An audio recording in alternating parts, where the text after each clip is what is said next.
Hey guys, this is part two. I tried to make another part two, but somehow my computer crept out on me, so now I have to re-record it. Yay! So I'm going off my notes. September 30th, it was Cuban night. Um, I had Cuban food. It was ropa vieja, which is shredded beef, rice with black beans, arroz con frijol. Don't mock. Okay, mock my Spanish. Just never tell me you mocked my Spanish. Don't do it. Or do it, but just don't tell me. Then the next night I had Lebanese food. The first night I got there, I had Indian food. Second night, Cuban food. Third night, Lebanese food. Baba ganoush, lamb sambusak, falafel, or falafel. Fuck. What? Sorry for swearing, and sorry for mispronouncing falafel. Duh. I had hummus, and then shish taouk. Baba ganoush had the pomegranate seeds, which is a really good flavor. Then I had rose-flavored ice cream and some type of custard dessert. It really put me in a good food mood. You know, the Arby's commercial, good mood food? Or good mood food. And then we decided to walk around a busy part of London, and I don't remember what it's called, but there's tons of theaters and lots of late night shopping and clubbing.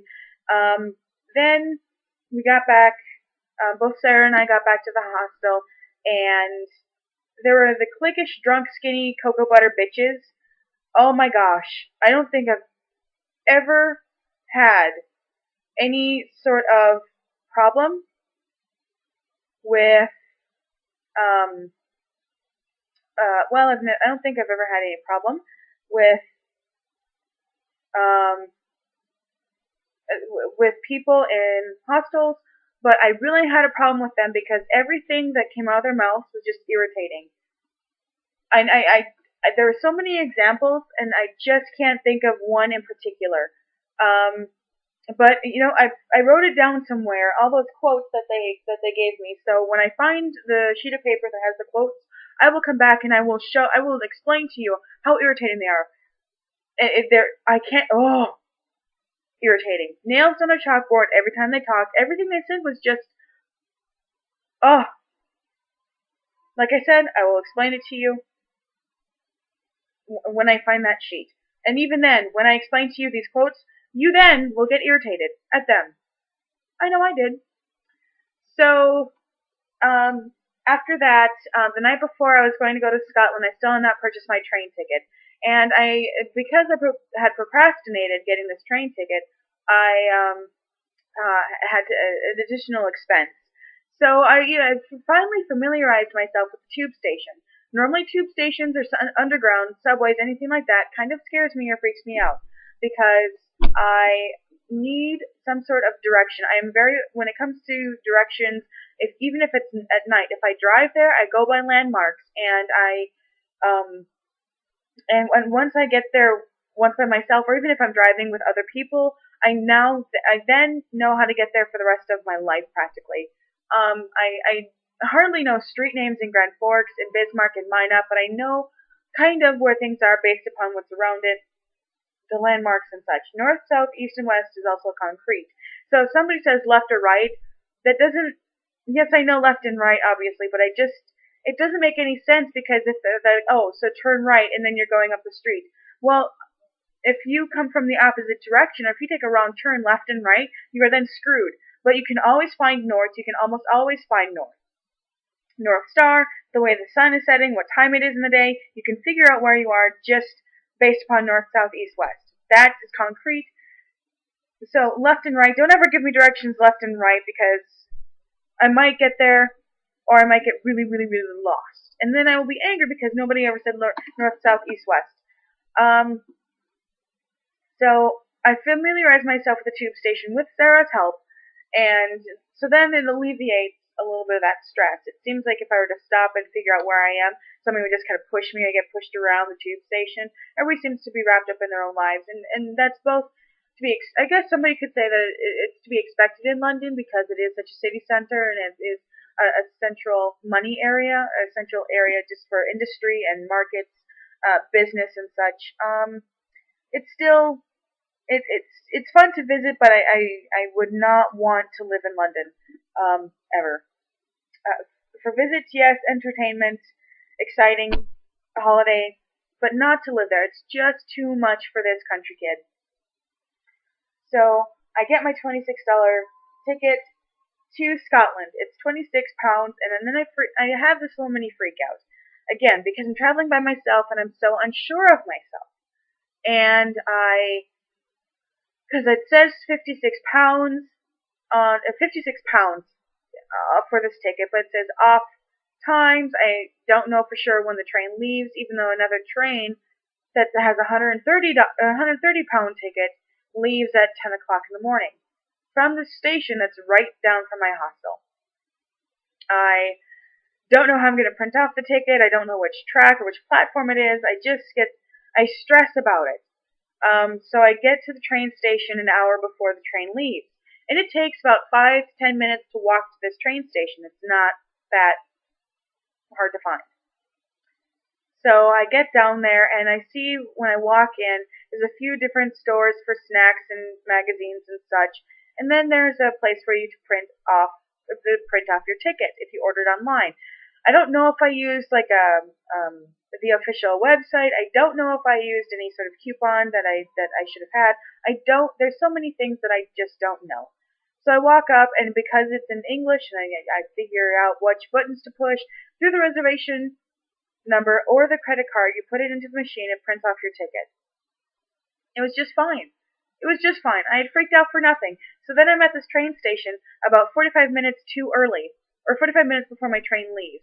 I turn around and I look at the track, and I'm like, oh, so Edinburgh goes to Inverness. I'm still thinking, is that the only one going that way? Is that the only train? And it doesn't say on my ticket which train. It doesn't say which ticket, which seat, or anything like that.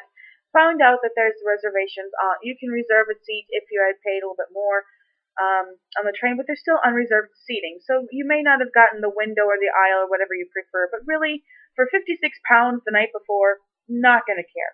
Don't care. So I get onto the train, which it takes 6 hours to get from London, or roughly 6 hours to get from London to Edinburgh. Get up there, I check into my hostel, I walk up the hill, and the hostel is in a great location. It was a great price. I am still not sure about the unisex bathrooms. I'm still not sure about the rooms were a little bit more spacious. I wasn't crammed in like I was in London.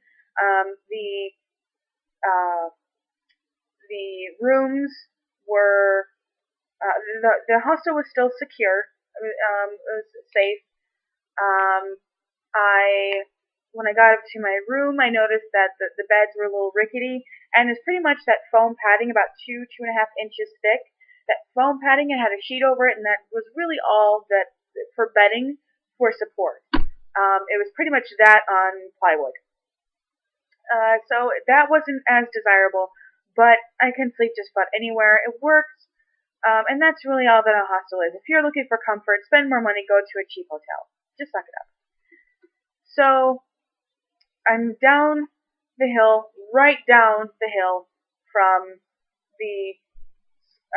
Edinburgh Castle, and I have been to the castle before, but I went up there a second time and just kind of relaxed and went through it. Had a nice history lesson to it. Got to see the crown jewels, the Stone of Destiny, and went down the street a little bit and got to buy some cashmere scarves, and then I bought a bottle of mead. Now, I have had mead before from 5 years ago when I was at Edinburgh, and I like it. It's fermented honey, and it is one of the oldest alcoholic drinks next to sake. It's really old. The history behind it is old, and I've had one of my a friend of a friend does a lot of microbrewery in Bismarck, and really enjoys the microbrewing. And he had made, I think it was raspberry mead, and it really had a strong alcoholic bite to it. Whereas the mead I had probably had less alcohol content, but it was still very delicious. It was sweet and it was good. I liked that a little bit more than the strong bite mead, raspberry mead that he had made. And so when I'm at this tourist shop and I'm picking up cashmere wool blend scarves, I noticed that they were giving samples of mead. Free samples of alcohol? Yes, please. Walk by the stand, I get a little cup and I said the last time I purchased mead was 5 years ago. Now let me fill you in on the backstory of this and why this will probably turn into a little mini rant. I 5 years ago was only 20 years old, and when I went through the UK and Ireland, I had purchased a few different bottles of wine and mead and a few other things. Picked up some nice whiskey, Scotch whiskey, when I was in Edinburgh, and then I mailed it. Or actually, I was leaving the airport, so Dr. Sauer ever so kindly mailed it to my house in North Dakota, because not only when you bring in too much, you have to pay tax on it, but I didn't know if they would take it away, if the airport would figure out that I was only 20 years old and I had a bottle of mead in my suitcase. So I mailed it back. The customs agents, you bitches, you stole my mead. The package was open. They took my mead. They left the wine. They left the scotch, but they took my mead. You bitches! I am still pissed off. 5 years later, 5.5 years later, I am still pissed off. So I get this bottle of mead. It's wrapped in bubble wrap. I bought a few other souvenirs. I put my papers and stuff because, again, I can't put it in my suitcase because Ryanair will charge me an arm and a leg to put to check the luggage underneath the airplane. So I mailed it. I used Skype to check my messages from my cell phone. Grand Forks post office left a message saying, hey, there's something in your international package that's leaking. Could you call us and let us know what it is, or we'll just have to put it and destroy the whole package. I called them back and they said, yes, well, the package, it leaked onto other international packages, so we had to wait for those to dry out. Your package, it's leaking. We still don't know what it is, so it's in the hazmat area. It's mead. Turns out it's illegal to mail mead or to mail alcohol in the United States. You can use FedEx, you can use UPS, but not the United States Postal Service. I was not aware of this. So I bought insurance for the package, and now that I'm in Norway, I don't know how I'm supposed to get that insurance claim over to the UK. I don't even know if they'll still honor it because I don't have the package. I'm in Norway. The only reason I know is because of the messages that the United States Postal Service left in my voicemail. So either way, I don't see the Sutton Hoo helmet, and I don't get my mead. I am not a happy child right now. Just talking about it makes me sad. I'm mad and angry and pissed off. So, that aside, now my scarves are God knows what condition my wool cashmere scarves are in, and everything else that I had inside that package that I really don't remember offhand. Scottish food isn't exactly what Craig Ferguson said it would be. I'm back to the script on my iPod Touch. Rant aside. A lot of potatoes, dark meat, and gravy. He did make the joke that damp was a color in Scotland because it rained and so much. I love the weather in Scotland. It was cold. It was rainy. I loved it. It was such a complete difference from what it was in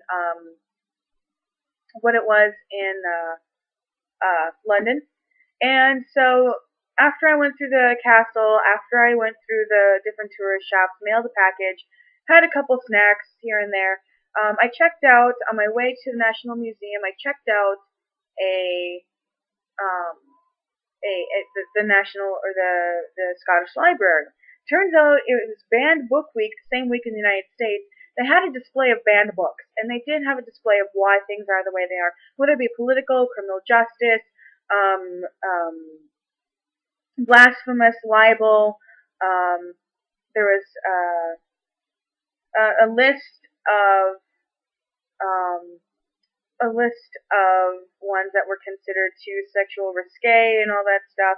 There's some really interesting quotes and such. And it turns out Mein Kampf is still banned in Germany. There are classics that are like Clockwork Orange, Mouse by Art Spiegelman, who actually came to the UND Writers Conference last year. It was really interesting to talk with him and know that his book was actually on the banned book list. Salman Rushdie, who was also at the UND Writers Conference, his book Satanic Verses is still considered banned in a few places. He had death threats in the past. It was interesting to know that Harry Potter topped the list of American Library Association attempted censorship in the United States. They didn't really talk so much about what was banned in Scotland, but they did mention that the libel cases is the libel cases are in the United States. It's up to the person who wrote whatever it is to have the proof.